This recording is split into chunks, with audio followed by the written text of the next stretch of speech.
Panginoon.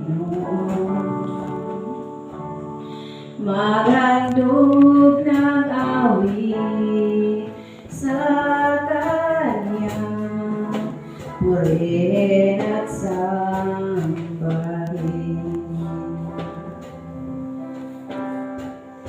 Iman.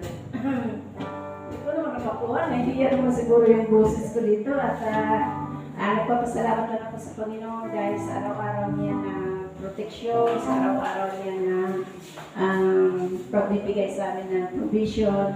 Nagpapasalamat ako doon at salamat din dahil pinagaling niya kami sa mga sa mga lagnat-lagnat na uso pala. Akala namin kung kami lang nagkaroon ng lagnat madayaya ulit ako.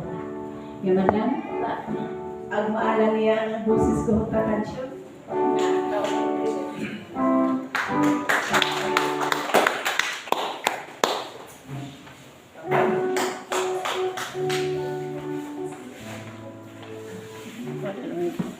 Gaib mana?